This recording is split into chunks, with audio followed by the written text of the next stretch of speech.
Okay, good afternoon, everybody, or good morning for some. We're going to give it maybe one more minute before we get started here, just as a few more people are still logging on, but we're going to get going here very shortly.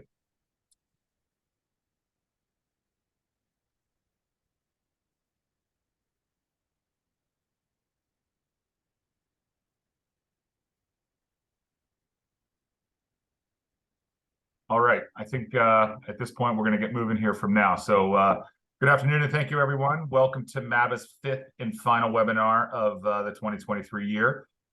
Today, we're going to be focusing on, we have three presentations for you on the W-4170 research and presentations. My name is Nick Bonkoski. I'll be your moderator. I'm a member of the MABA Board of Directors. I also sit on the programming committee.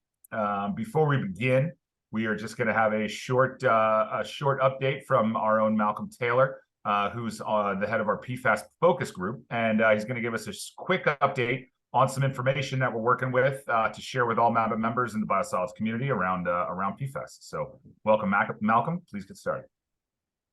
Yeah, hi. Can you guys hear me okay? Yes, we can. All right. Well, welcome, everybody. You guys are in for a great webinar, Nick and Jim. Nice to see you guys. These gentlemen have been doing work pioneering in the biosolids industry for many years. So you guys are in for a treat. So I'm going to reference you now all to the MABA website. And part of our goal as a member organization is to provide value for our volunteers. And as it relates to PFAS, we're trying to make information as readily available so that you as utilities and member organizations can access this data. And so if you go under the resources tab of our MABA web bar, there's a PFAS tab here, and I've clicked on that. And basically what we have is an introduction to PFAS, but there's some valuable resources here. The MABA PFAS position statement, also the EPA position statement, and some general references to PFAS in biosolids. So if you click here on the resources tab and go to PFAS, there's a drop-down menu here of all the different things that we have available for our members. And so there's what we've done for you. When you Google PFAS, is very oftentimes you'll get sensationalized articles or you'll get advertisements. With the dedication of our members, we've taken a variety of PFAS topics, and I'm going to click on one as an example. And here you have direct links to some very good informative papers about PFAS and biosolids. So the hope here is that this will expedite your search. It's a clearinghouse for a lot of very relevant information, and we continue to update this. And so this is a valuable resource for members and folks that are interested in becoming MABA members. And so I encourage you to go in here and check out there. Again, each one of these has a whole litany of information about biosolids. So here's a number of different references on PFAS. So hopefully this saves you some time and again allows you to get to the meat of the issue. One last thing I'd like to just illustrate to you guys today before I pass this on. We've also started an effort where we have started to collect PFAS data from some of our member utilities. The idea here is if I'm a utility and I've tested for PFAS, am I high? Am I an industrial average? Am I low? What do I have to worry about relative to pending regulations? So as a lot of us start to analyze for PFAS, it's good to have a context as to where we stand. And you can look at some of those papers and you can look at national studies. But the idea here is when in the region, in the Mid-Atlantic region, how do I stand? And so what we've done is we've asked member utilities to submit data, providing that letter of anonymity. There's a letter here, it's already pre-done that you can sign that will guarantee your data privacy. You will not be identified by name. And there's also a form here. If you are collecting data, or you might like to be linked with a university or researchers, and you have a great wealth of data, or you would like to learn more and you'd like to participate in research, there's a form here that you will click that we will put you in touch with other people that may be providing you with an avenue by which you might be able to understand the PFAS in your biosolids better. And so very briefly here, just a quick example of some of the samples that we've got in the Mid-Atlantic region. It will indicate which of the various cogeners of the PFAS family are prominent in biosolids, and this is another data representation of it. And so if you're a member and you supply data into this portal, we can make this information available to you. And again, you can utilize it as a tool to assess your relative standing relative to what's typical, what's out there. And so again, I'll wrap up just by saying that we as a member organization are striving to provide value to our membership. And I hope you guys go and check this out and find it of value to you. And as always, please provide us with some feedback if you think there's ways we can improve this. And with that, I am pleased to pass it on to our esteemed speakers today. Thank you. Great. All right. Thank you, Malcolm. Okay, so with that, we're going to get into our 3 presentations today. Just to let everybody know, if you have questions, please put them, use the Q&A feature at the bottom. And we're going to go through the 3 presentations, give everybody equal time to present, and then we'll address all the questions at the end collectively. So now I want to just kick things off here. So our first presentation is going to be by Dr. Jim Ippolito. And it's the beneficial use of biosolids to improve soil health in heavy material containing mining trailings. So just a quick bio for Jim here. Dr. Jim Ippolito is a professor of soil health and fertility at The Ohio State University. His 30-plus year research program was focused on improving environmental soil fertility, chemistry, microbiology, and soil health within agriculture, shortgrass, steppe, grazed, burned, and metal-contaminated mine land ecosystems. His research programs connects the intimate linkages between soil macro and micronutrients, trace and heavy metals, microbiological activity, and soil physical attributes, and also how these factors combine to influence our ecosystem sustainability and resiliency. A major part of this work has been focused on beneficial use of biosolids to improve the environment and enhance food security. So welcome, Jim, and please take it away. All right. Thanks, Nick. Thanks for that nice introduction. Let me share my screen. Very thorough, yes. Yeah. All right. Can you see my screen? Yes, we can. Okay. So, you know, I almost wish I was given a presentation on PFAS. There's some of us in the W-4170 work group. It's a nationwide work group that focuses on land application of biosolids, both benefits and potential detriments. And we have several projects ongoing looking at PFAS in some of our long-term land applied biosolids locations in Colorado, where I used to work for like the majority of my career. The title of my talk, though, is not on PFAS. It's on basically using biosolids for beneficial reclamation of mine tailings across the country. And the focus of the talk is really on a site in Colorado that I've worked on. And Sally Brown, who you'll hear from later, actually started this project in the 1990s. And the title's a little bit different. I had a little bit of a snafu and I didn't bring the right thumb drive with me today. But essentially what I'm going to talk to you about is, can soil and plant health be improved in systems that are contaminated with heavy metals from historic mining operations via the use of lime and biosolids? And let's see.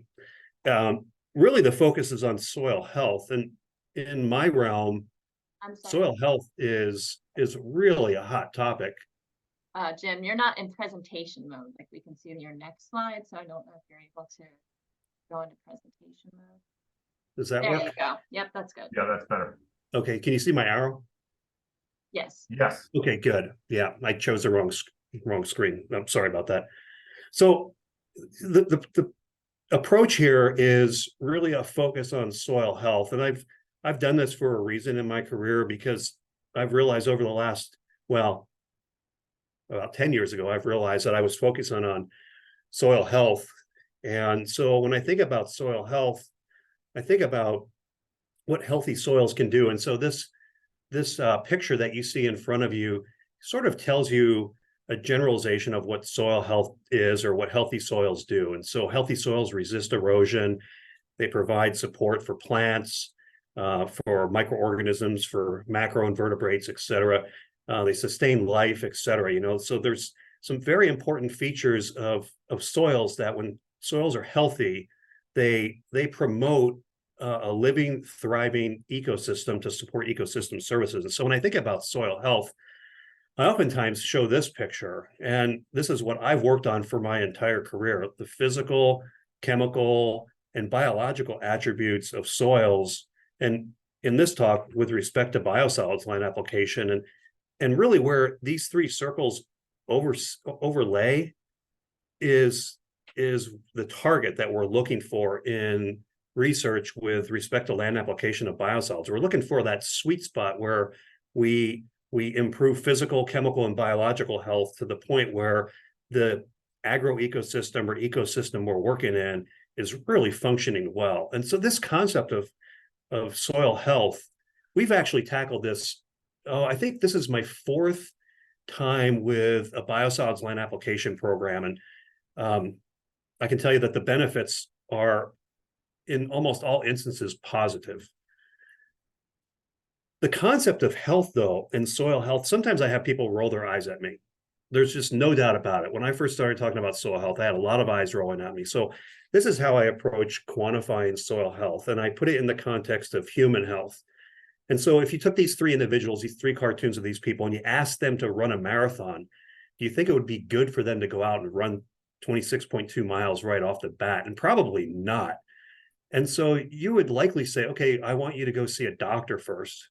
And a doctor would likely perform physical, chemical, or biological tests on these three individuals to decide whether or not they're healthy enough to run a marathon. And so you think about physical tests, they may put these three individuals on a treadmill and hook them up to, a VO2 max detector and just have them run to see how physically active they are, and are they physically fit to run a marathon. In terms of chemical, most of us have had chemical attributes performed on us, especially when blood is drawn. And, there's characteristics in your blood that people look at, good versus bad cholesterol, red blood cell count, white blood cell count, et cetera. And then biological tests, there's probably going to be a day down the road where somebody is actually performing some sort of fecal test for looking at the gut microbiome. And so I think about human health and the fact that we actually never really directly measure human health. We measure indicators of human health. And to be honest with you, this is what we do with soil health. We measure indicators of soil health, and we never directly measure health of the soil itself. So that's the analogy I like to use. And so I think about this picture often, and I present this almost every time I talk about what I'm going to talk to you about today, and looking at these two soils and which soil is healthier, the one on the left or the one on the right. And neither of these soils have received biosolids, but they've been treated differently. And I would hope that all of you on this call today would say the soil on the right is healthier because of a number of factors that you can see. It's darker in color, it looks looser, or it has more tilth. It's not a brick like the soil on the left.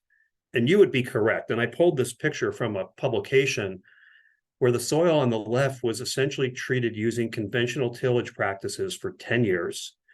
And the soil on the right was right next to the soil on the left within this field, but it was treated using basically strip tillage for 10 years. And so you see the differences. In fact, in the background of both of these pictures, you see residue that's left in place in the background on the right versus no residue left in place on the left. And so these kind of concepts I think about often when I talk about soil health, especially with respect to biosolids and the way we may manage the systems that we apply biosolids to. So with that said, I want to talk specifically about a project that I've been really fortunate to ride the coattails on of Sally Brown, who's going to talk to you later. This is a project that occurred in Leadville, Colorado at a Superfund site, a reclamation project using both lime and biosolids to reclaim a site that was just decimated by historic mining operations. And so the concept here is this. You see the picture on the left, letter A, and how do you go from A to B and not let a system snap back from B to A? And this is actually a very highly successful success story in biosolids used for reclaiming an area that was just decimated by historic mining operations. So this is an area in Leadville, Colorado. It's about 10,000 feet in elevation, pretty high. The picture that you see on the left, that's not snow, that's zinc sulfide precipitates on the soil surface, or zinc sulfate precipitates. Zinc concentrations in the top inch of that soil are probably about 30,000 parts per million zinc. And that's what the site looked like up until the mid to late 1990s, when Sally Brown and others entered this site and helped reclaim it to what you see in the picture on the right.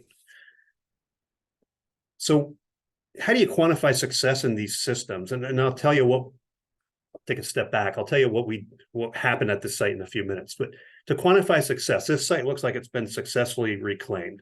And so what you might do is you look at plant diversity, species enrichment, nutrient and heavy metal concentrations within the plants themselves, and you try to stabilize these systems so they don't erode. Like the picture on the left is highly erodible, and you don't want these systems to erode into water bodies like you see in the background here, which are the headwaters of the Arkansas River, which basically lead to the Rio Grande. And so you don't want these soils to erode into a sensitive water body and cause death of basically that water system. And so some people might stop here. We stabilize the soils using both biosolids and lime, and the plants are growing well, and we're done. And I take a slightly different approach, and others do too. We look at soil heavy metal concentrations or bioavailability in the soils, and we try to relate that to concentrations in plants. And you might stop there and say everything's good. But then realizing that soil health is relatively important, this is where I've gone in my career with research, to look at chemical, physical, and biological attributes of these systems and try to correlate those attributes to concentrations of metals in plants, and to think about, okay, if you're an animal like elk or deer or even horses that are raised in this area, what if they eat these plants? And so try to tie the whole system together. And that's the premise behind the work that I did for a long time at Colorado State University, and I still do now at Ohio State University. So we have research locations all over the place. The top center picture is from it's in southwestern Colorado, near a town called Ouray. The picture on the bottom left-hand corner is near Telluride, Colorado. And then the picture on the bottom right-hand corner is from the Tri-State Mining District in southwestern Missouri. And they're all affected by heavy metal concentrations in some form or the other. So this is the site in Leadville, and this is was a Superfund site. The area that you see in this picture that's sort of outlined with the bend in the Arkansas River, this entire area is an area that was treated with 224 megagrams per hectare of lime. So that's 100 tons per acre of lime, in order to raise the pH from about 3.8 to about 7. And then because this system was completely lacking of organic material and microorganisms that likely were beneficial for nutrient cycling and turnover, 224 megagrams per hectare of biosolids from Denver Metro were added to this site. And that's 100 tons per acre. And they were incorporated into this system in 1998. And Sally, who you'll hear later, she actually did the initial work on this site. And I revisited this site in the mid-2000s, and then we revisited about 4 years ago. And I'm going to tell you about the project from 4 years ago. So if you know anything about the United States, here's a picture of the US. Here's Colorado here, and Leadville is somewhere where my arrow is. So there's a picture of what this site looked like before reclamation began. And this is a picture from 2019. Looks pretty good. Looks like the site's reclaimed. But if you were to wander the site, you find these areas that have seeps, where water from underground finds its way to the soil surface and carries with it metal salts that precipitate and kill vegetation. And these seeps actually come and go over time. So there's still some issues with this site. So this is the approach we took to quantify whether or not soil health was improved at this location. And so what we did was we chose basically 5 different locations. So the map that you see in the top right-hand corner is a map of pH over the area. And I had a master's student work on this project in the mid-2000s. And so where you see the yellow colors, that is a pH of about 7. And we found, or we cordoned off 4 rectangles, if you will, at this site that all had essentially the same pH value. And within those those rectangles, we ran a transect And so the transects for these arrows, 1, 2, 3, and 4, correspond to the boxes in the top right-hand corner. We ran a 20-meter transect and we pulled soil samples down to 15 centimeters in each one of those transects at 5 different points along the line. And so we did that in 4 different locations. So we collected 20 soils total from where these arrows are pointing, 1, 2, 3, and 4. And then we found 5 seep areas and we collected soils down to 15 centimeters in the seeps. And we brought them back to the lab and we analyzed them for soil health. And so this is what I use in my program. And most people don't use this program called SMAF, or the Soil Management Assessment Framework, but I use this, and there's a reason why I use this framework. This framework was developed by the USDA Agricultural Research Service in conjunction with the USDA Natural Resources Conservation Service. And I worked for the USDA Agricultural Research Service for 10 years of my career, and I was indoctrinated into this program. So this program called SMAF, or the Soil Management Assessment Framework, is really a glorified Excel spreadsheet. It's like Excel on steroids. And I'm not going to get into the details, but I want to tell you roughly how this works. So you collect the soils come back to the lab, and then we characterize all these indicators that are listed on this slide. And then they're broken down into physical characteristics. So for example, we quantify bulk density. How dense is the soil? We quantify the stability of aggregates on site. That's all physical health, physical soil health. We quantify pH and electrical conductivity, or salt concentrations, and we quantify plant available or extractable phosphorus and potassium, and those are correlated to nutrient and chemical soil health attributes. And then we quantify organic carbon content, microbial biomass carbon, so how big is the microorganism pool present? We calculate or quantify potentially mineralizable nitrogen, so how much nitrogen is present in organic forms that can be mineralized and released over, say, a growing season. And then we quantify something called beta-glucosidase activity. And this is an enzyme assay to look at enzymatic activity of microorganisms that can degrade easily degradable carbon compounds. And those 4 are grouped into microbiological soil health. What's missing in this framework, and what I want to do for hopefully this last third of my career, is to develop a framework for mineland reclamation, because this framework, it doesn't include any bioavailable heavy metals in soils, and it doesn't correlate anything whatsoever in terms of heavy metals in soils to heavy metals in plants. So I have a PhD student that's helping me work, I think, in this direction. I hope in this direction. So let me share with you some findings. And okay, so what do we have here in front of us? So I'm giving you a range of what we found within the areas with plants that you see in the background in the top left-hand corner, and the seeps that you see in the foreground in the top left-hand corner. And when you look at this list, and I'm not going to go through the entire list, but by and large, the areas with plants have, I would say, quote, better characteristics than the areas with seeps. So for example, soil organic carbon, SOC, the areas with the plants always contain greater soil organic carbon than the areas with the seeps. The areas with the seeps, some of the soil organic carbon probably has been oxidized. And along the same lines, the areas with plants, they have greater aggregate stability. So the aggregates, the soil aggregates themselves, are stable in this area. And so they tend to resist erosional losses to a greater extent than the seeps. And the list just keeps going on and on. And so this is the story with this site, is that the areas with the plants, the areas that have been reclaimed with lime to raise pH and biosolids to improve the ecosystem overall by adding carbon and microorganisms, those areas they're better off in terms of soil health than the areas that have the seeps located on these sites. And one could speculate that the seeps represent what the site used to look like before reclamation occurred. And so biosolids have definitely improved this site in terms of stability and reclamation, among other attributes. So I want to talk about the metal concentrations, because we know that this site had and still contains pretty high total metal concentrations. So if you split this site into fourths, And you look at, I'm going to show you two different sets of data on this slide. So the first set of data here is the, I would say, bioavailable heavy metals that we find in these soils.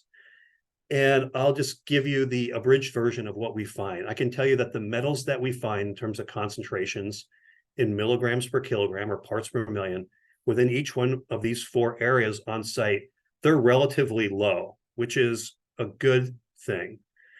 And I can tell you that if you look at the seeps, some of these elements are elevated. And so, for example, zinc to some extent is elevated, and so is manganese.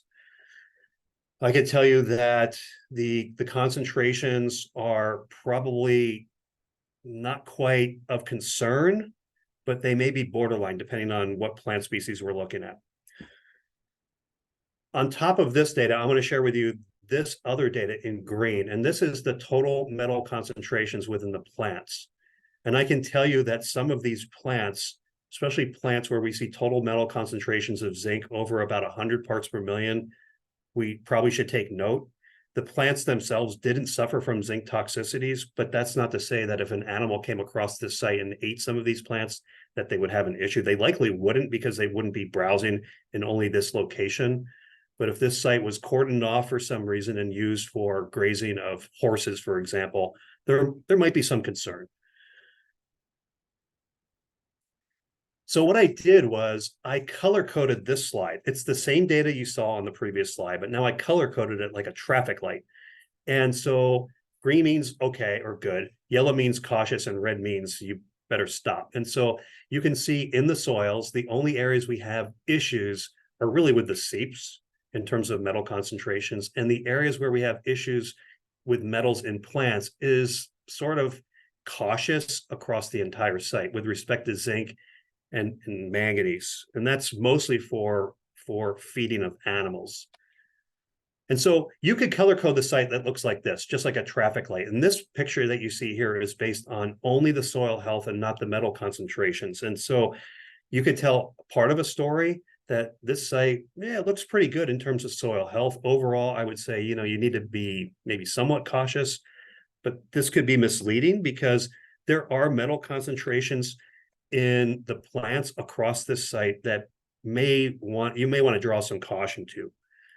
And so I'm gonna skip this last portion, but the concept that we're going towards with these types of works is to create a program that focuses on the use of biosolids for mine land reclamation and to create a program that focuses on soil health within that framework.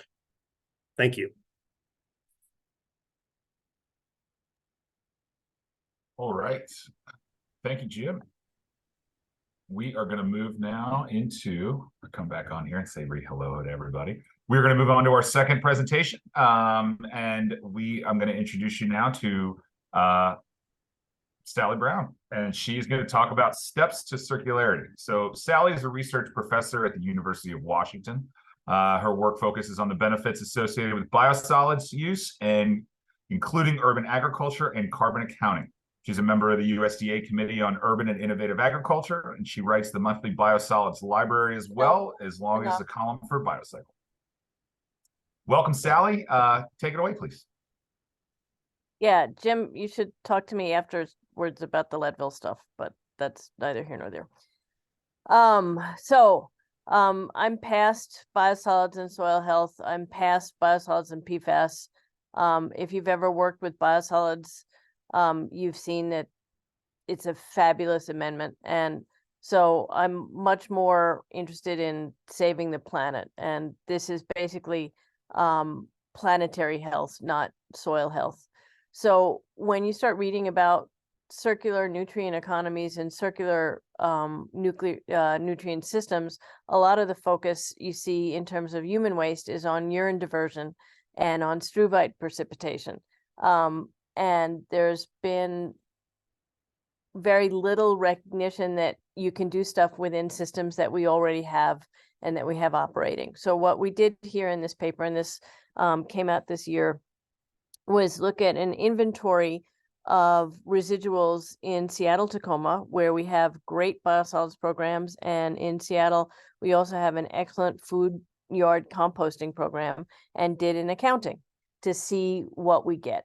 And if we have time, we'll go into a little bit on the urban agriculture potential uses of biosolids and food yard waste compost in urban systems. So first, you see a lot of papers, like this is just one example on nutrient circularity. One of the big deals is we have so much nitrogen and phosphorus circulating around in our systems that we've exceeded planetary boundaries. We've got too much. We've got too much nitrogen because we make so much ammonia fertilizer every year and use so much, and we've used so much P, not from P, but P from mineral forms, that big water quality issues. And you see here a map of the inventory and where there's potential to recycle. And in wastewater treatment at the very end here, you see a little bit of recycling potential for phosphate and a tiny bit for nitrogen, with a lot of losses. So is that really the case? Is that true? So let's take a look. And let's start this by saying, how much of these nutrients do we need? So this is how much nitrogen was used by people in Baltimore. Most of the nitrogen that we use or need each year comes from eating meat and dairy. And I enjoy a good steak now and again, but that's most of the protein we need. If you look at just the crops, though, if you're going to be eating less meat, less dairy, or want to just focus on what we need from cereals, grains, vegetables, we need per person about 6.5 kilograms of nitrogen a year to feed ourselves. For phosphorus, again, most of it goes to meat and dairy. And for crops, it's about 1.3. So you remember 6.6 and 1.3. Seattle and Tacoma, we are green, very, very green. We have a biosolids program in Tacoma that I get my Tagro Classic from every year from my garden. It's used in all the community gardens. They are breaking 100 million, not 100 million, but breaking $1 million in sales for their biosolids. Seattle has been food yard waste composting for 10 plus years. They both have great community garden programs. Here's from the food scraps. We started having green bin options for food scraps in 2007, and it's one of the longest running and successful programs in the country. But is it really that successful? We took data from Seattle Public Utilities here, and half of the people in Seattle live in single family homes, and a lot of people participate in single family homes in this food scrap diversion. But do they really put a lot in that green bin? And the answer is they put about half of what they could in the green bin, and the other half goes to the landfill. So in single family, with our very successful program, this is how many tons of nitrogen get put into the compost pile and how many tons get put into the landfill. So we're running about 50%. Now, the other half of the city live in multifamily, and it's much, much lower participation rates here and much lower quantities diverted. So not nearly as good. This is a big issue, a big push. But if you really want to save the nutrients, you got to go to the toilet and to the food that we've already eaten. And so let's talk number 2. How much poop do you make a day, and how much nitrogen and phosphorus are in that? So each person poops out about 1.5 grams of pee a day. Nitrogen, it's up to 5 grams per person per day. If you go to number 1, how much pee is in your pee? It's 11 grams per person per day of nitrogen as urea. And it's higher if you eat meat, and about a wide range for phosphorus, but let's say 1.5 grams. So there's a reason for urine diversion. It's where most of the nutrients are, but there's still a significant amount in your poop. If you add the two together, you'll see that between the pee and the poop, each person per year poops and pees out almost all the nitrogen they need to grow their crops. And if you go to the phosphorus, it's about the same thing. Very close to what we need comes out into the toilet. So if we look then at what happens in a wastewater treatment plant, where we have that ability to manage that pee and poop. This is the West Point treatment plant in Seattle. I live about a mile from here. And what we did was we looked at the population, that end demand for the crops for that whole group of people, and the phosphorus demand for the crops. And we estimated how much nitrogen would come into the system, how much phosphorus, and about 4.7 tons of nitrogen coming in, which is just about the nitrogen demand for the crops, and about 2/3 of the phosphorus demand, in theory, based on our crude estimates, should be coming in. But coming in actually was way more nitrogen than we needed, and even closer to the amount of phosphorus that we needed. Now, the big problem is, you think you're doing great with the biosolids, and if you have a beneficial use program, you are, but very little of the total N that comes into the treatment plant ends up in the biosolids in this particular plant, and very little of the phosphorus. And in fact, the vast majority goes out in the effluent. For Tacoma, we did the same sort of exercise, and you see that the values are just like in Seattle. Estimates coming in are very close to what we need for growing crops. But in the treatment plant coming in, we were closer to what we predicted. And same as in Seattle, whereas the P capture in Tacoma is better, the nitrogen capture in Tacoma is just as bad in Seattle, with the vast majority of the nitrogen going out into the plant effluent. And here we'll see a series of diagrams looking at the flows of nutrients in Seattle, with the fabulous food waste program with composting that everybody nationally, is USDA came to tour this program. Very, very little of the total N and P, and this is N here, in residuals are contained in the food waste to begin with. And of that, only a small portion ends up in the compost. In wastewater, this is where the meat is. But again, most of it goes to the effluent. A portion goes to the biosolids. Phosphorus, similar deal. You see very little in the food yard waste compost, most of it in the biosolids or in the wastewater, and of that, a larger fraction, but not a ton in the biosolids. Tacoma, pretty Mount Rainier there in the background over the Tacoma Dome. They don't compost any of their food waste. They're starting to make some moves in that direction, but the vast majority of the nutrients go through the wastewater plant, and this is phosphorus first. Here, at least, a lot more of the phosphorus is captured. We know how to do that. That's pretty easy. Add iron, add calcium, and it's pretty straightforward to do. But again, as in Seattle, the vast majority of the nitrogen goes into the effluent. So if you really want a circular nutrient economy here, a wastewater plant is the place to focus. And what you really need to do is to capture the nitrogen from the effluent. Now, if you take that and you use it, what do you get? Can you make your cities somewhat food independent and less of food islands where the stuff comes from California? Your lettuce in August in the mid-Atlantic region, or your tomatoes are coming from way far away.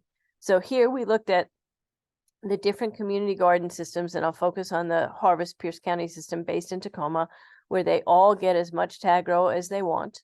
It's a relatively new program, and We looked at community gardens across the city. This is a different paper about how well used the community gardens are, and they're very well used.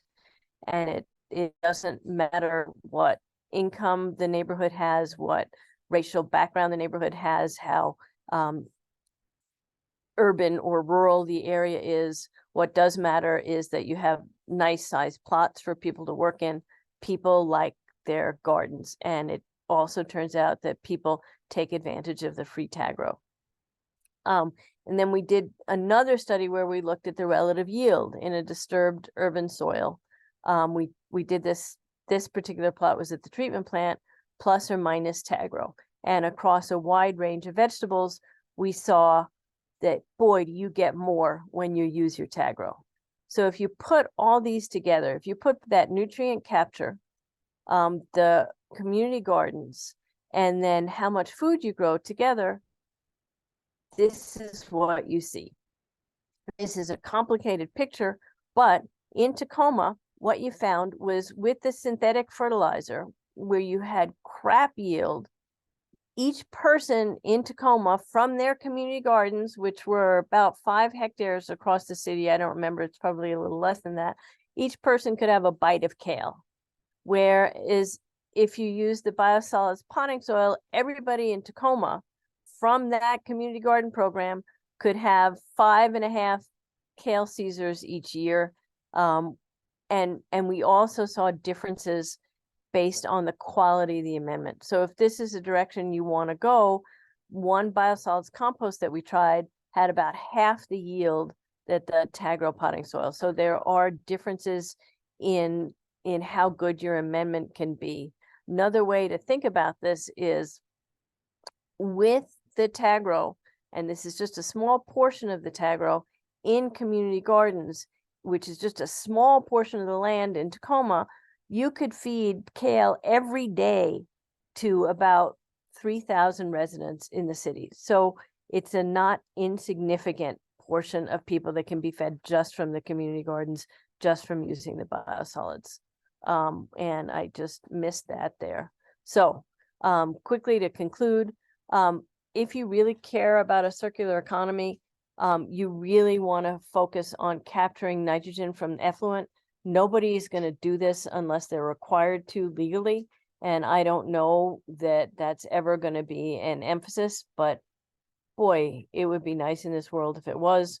For food production, not all residuals based amendments, not all Bloom products are going to be the same and do their thing for you. Not all biosolids composts are going to be the same. But in a bigger picture, in a wonderful world, just through our wastewater plants, you could capture enough nutrients to grow all the crop we need. Now, if you want to eat meat, this is people, and we just make a tiny bit.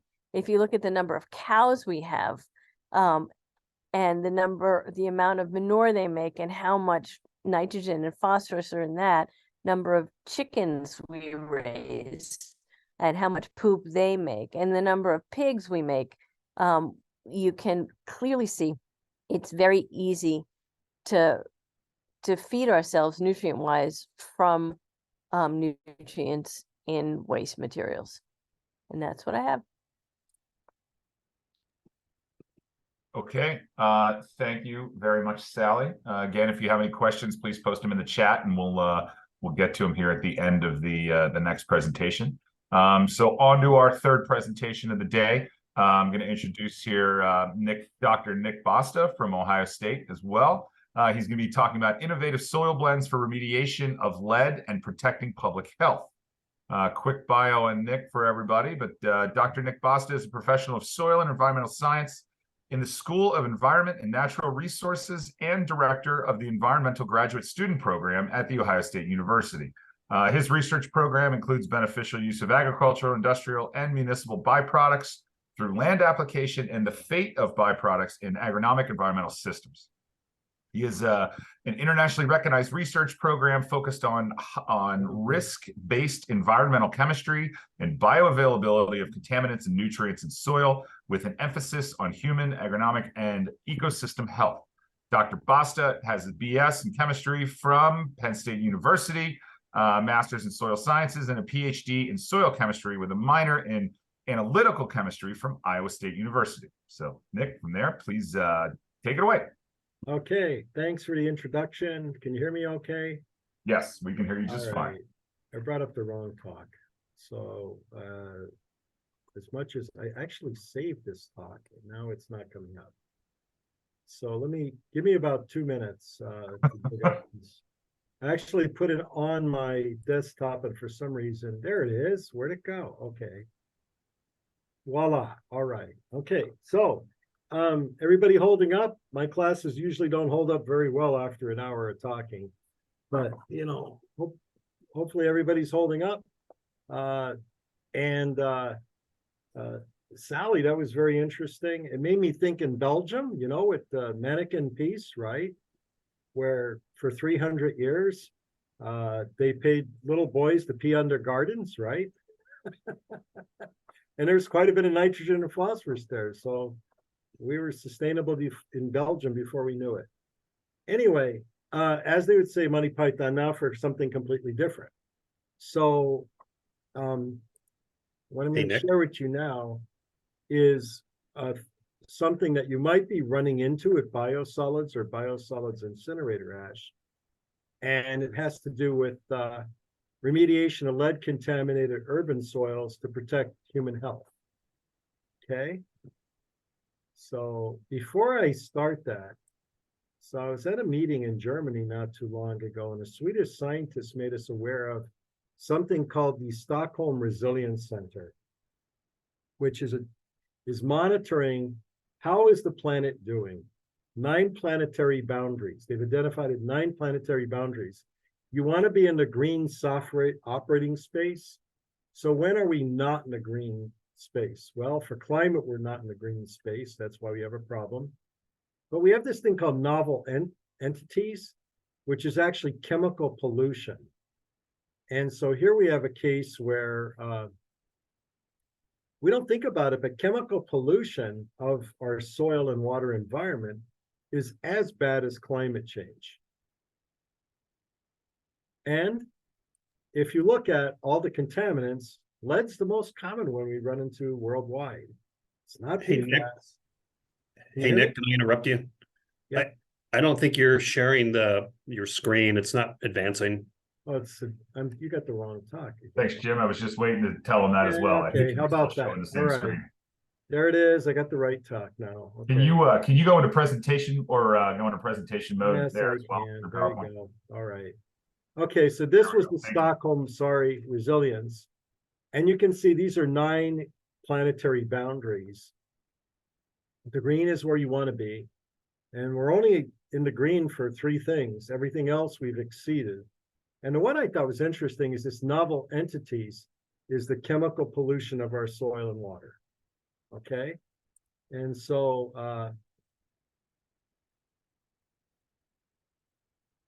that's what we'll see. Okay. So lead is the most common contaminant worldwide.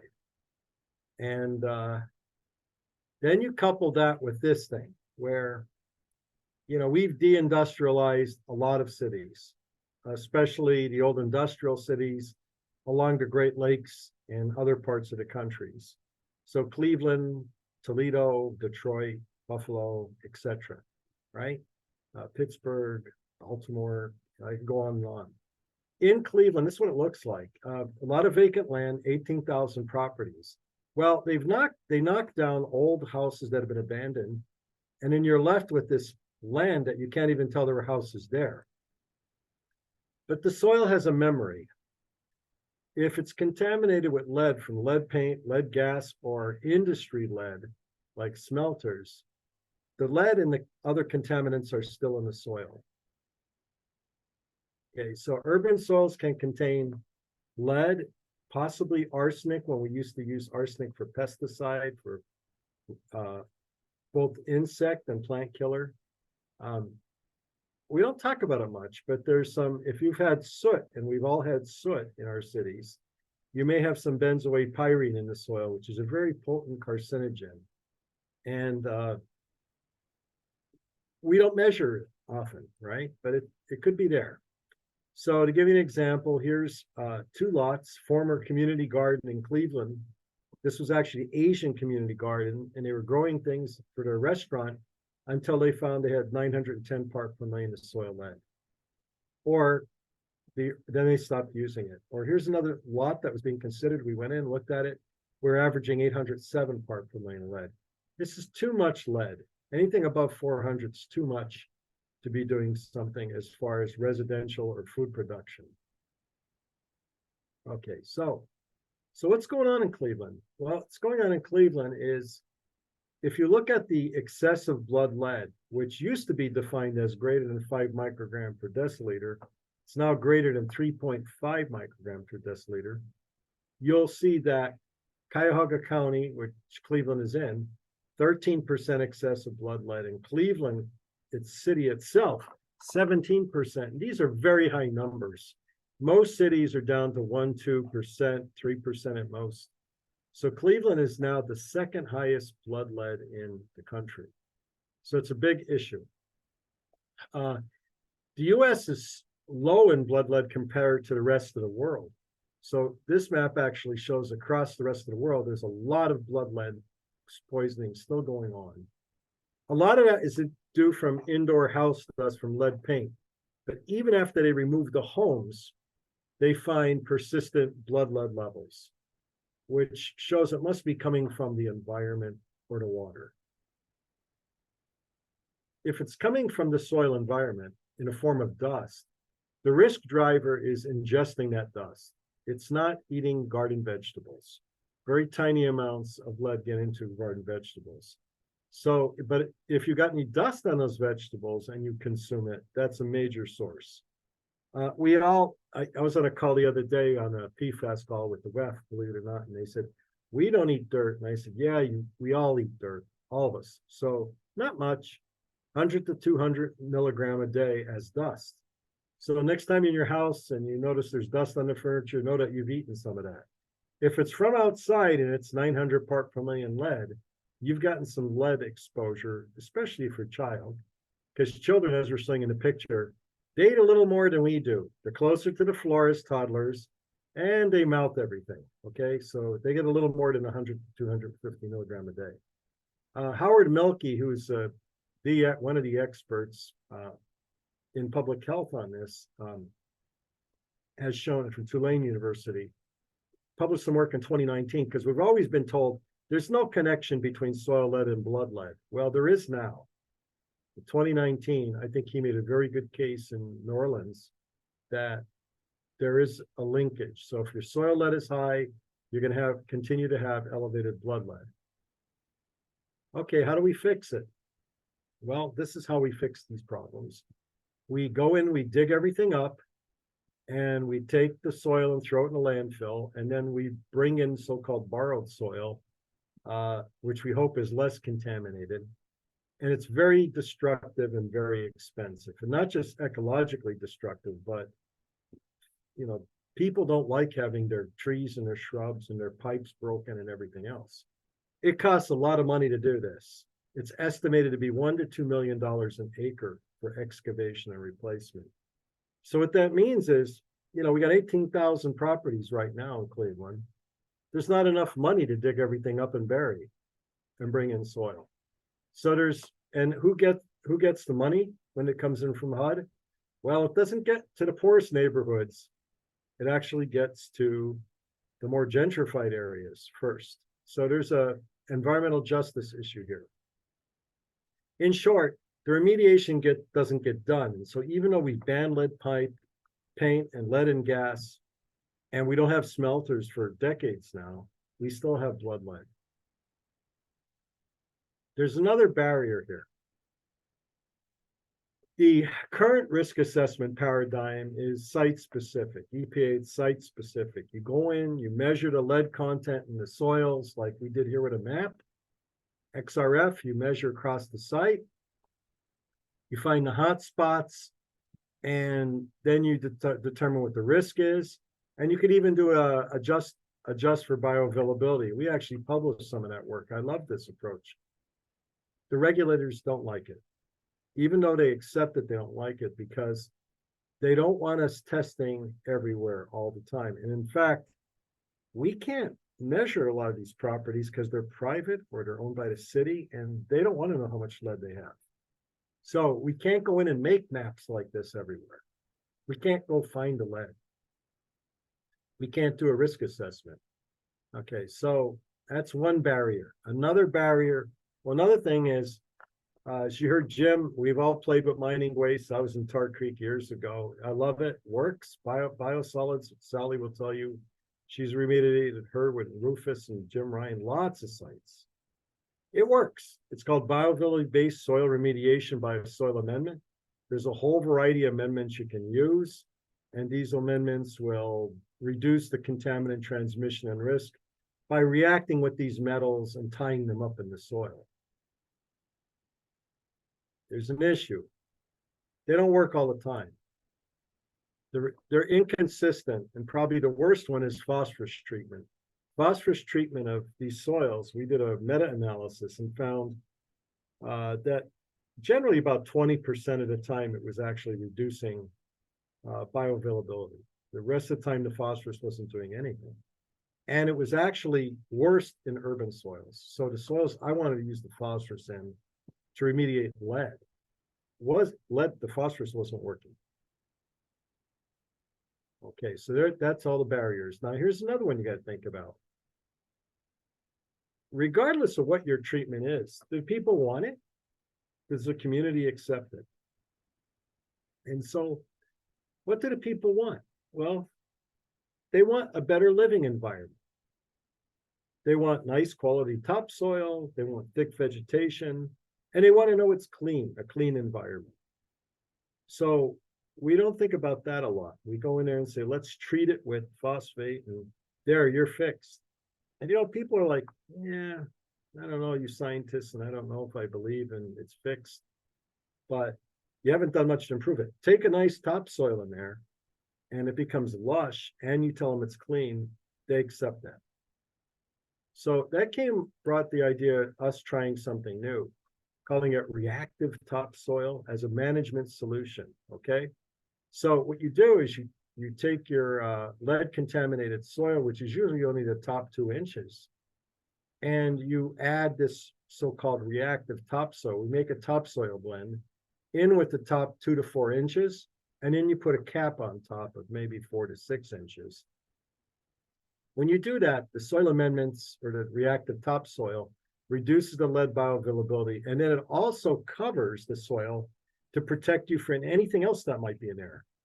The things we didn't think about, like the benzoate pyrene and all the organics and the soot, it's buried, it's capped. So you're cut off the exposure to people. It's safer for children to play there. You don't have to do any soil testing. A management solution means just put the reactive topsoil over all of the lots, period. If there's lead there, it fixes it. If there isn't lead there, it's fine. And the other thing about reactive topsoil is when they knock those homes down the block and the dust comes up in the air from the lead paint and it falls on your clean soil, you actually have some reactive material to absorb that lead that comes raining down on top of you. And it's lush, it's quality topsoil, so people like it. Okay, so I don't know why this thing is good. Okay, so this is what we tried. This is one of our treatments, reactive topsoil. This is up in Cleveland. We got some, so it has to be local materials, and there's a blender, Kurtz Brothers, that does this work. So we teamed up with Kurtz. And what I was getting requests was, what do we do with biosolids incinerator ash? What do we do with this stuff? And I didn't think it had really any value. And then we found out, boy, it absorbs lead like crazy. And we thought, okay, we got something that absorbs lead. And they blended in with biosolids compost, which is really good. And it actually helps green up those lots and improve the organic matter. And then we have Lake Erie dredge.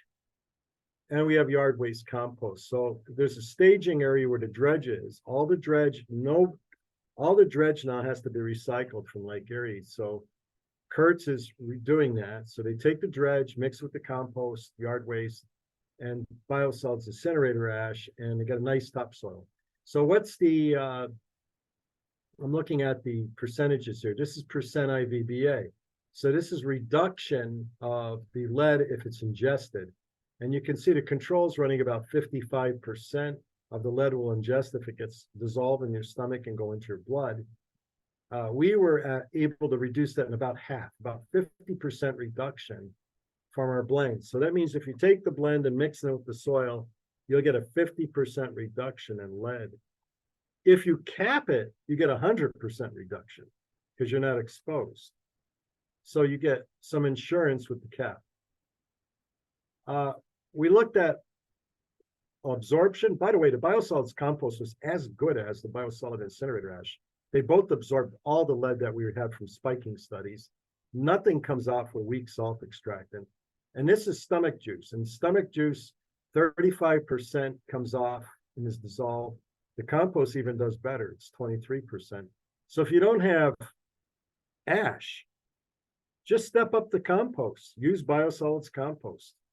Seems to be as good as tying up lead if you've got a high iron compost, which means your treatment plant, your wastewater plant, is adding iron somewhere in the process. Iron's great. Reactive oxides tie up lead. They control bioaccessibility. They can reduce the ingestion risk from lead 90%. And we know why. You can actually look at the spectroscopy at the molecular level, and it's called a bidentate complex. There's two bonds with the iron and the lead, which means one bond is good and two never lets go, right? So it doesn't come off. Okay, so we took some of these blends, and Kurtz put them out in Slavic Village, which is actually a suburb of Cleveland, which has a very bad lead problem. And this whole area is lead contaminated. So we put down 10%, 20%, 30% biosolid incinerator ash in the blend. So we varied the amount of ash we put in. They all worked fine. Again, the 30% gave us a 50% reduction in lead. But what I thought was interesting is the next year we had a drought. And you're going to notice that the green areas that survived the drought were the places where the topsoil was. So the topsoil did a better job of withstanding drought because it was better soil than what was there to begin with. So these blends are actually nicer than the soil in Slavic Village. They're nicer than the soil in my backyard. I might put some in my backyard. Okay, so it's a management solution. So what are we telling them to do? Just put it out on all the post-demolition vacant lots with a topsoil blend. Treat the soil and cap it all, whether you don't even have to, don't measure the lead. You don't have to. You could if you want, but if you don't have to measure the lead, just finish the lot this way. And if there's lead there, it's fixed. And if it's not, who cares? It's still going to protect you from other contaminants that we didn't measure. And then we are working now to try to change the demolition program. We have a green infrastructure specification demolition program that doesn't have finishing the lot. So it has everything in our EPA demolition specs is rip down the house, take the stuff away, but don't clean the soil. And then what? You get the next people to sign a waiver and develop it and live on it. So that's where we're at. We're trying to get EPA Region 5 to change that, to finish the lot with a protective material so that when they resell that property, they're selling a clean, safe property and protecting public health. That's it. Done. All right. Well, thank you very much, Nick. I would be managing questions, but we have yet to receive any. I don't know if anybody on is still interested in submitting questions. I don't believe anyone who's on as an attendee can unmute themselves and just ask a question. I do think we have to go through the Q&A function. However, all of our presenters, so Jim, Sally, or Nick, if you guys have any questions for each other and want to spark up some conversation, please feel free to do so. If there's anything you guys saw in each other's that you wanted to comment on, I think that would be very helpful. Don't ask me any questions, Sally. Now I want Sally to ask you a whole lot of questions. Okay, well, I will take that silence as a cue for us here. Thank you everyone for joining today. What we're going to do is we have recorded this session and we will be sending out the proceedings to everyone who attended. So you'll be able to watch it again later if you want more in-depth information, along with the contact information of all of our presenters. I would like to just tell everybody that our next webinar will be in January of next year. So it'll be Tuesday, January 16th at noon Eastern time. And we'll be covering advancements in anaerobic digestion. So just be on the lookout for emails coming from us, and more information will be coming soon on that and what our topics are and who our presenters will be just after the beginning of the year. Hey. So with that, still no questions. Let me Yeah. ask you a question. I mean, our presentations, we're gonna send you these. Are they accessible? Like, if we wanted to access, like if I wanted to download Sally's presentation, can I do that or look at it? If we gave you our PDFs, Yes, all of the presentations will also be shared with the folks. who all right, Today. Yeah. because I really like that nutrient cycling thing, and that's something that I didn't realize that it could be that circular. Although I don't eat any kale, but I do eat greens anyway. Everyone in Tacoma's got a lot of kale to eat, it looks like, if they do this power properly, right? Yeah, we just use kale, but it'll work for broccoli rabe too, Nick. Yeah, they probably put ketchup on it around here anyway. Anyway, I'm gonna sign off, but thanks you Okay. guys. Okay. Thank you, everybody, for attending, and we look forward to seeing you all and more on the Thanks next. for the invitation.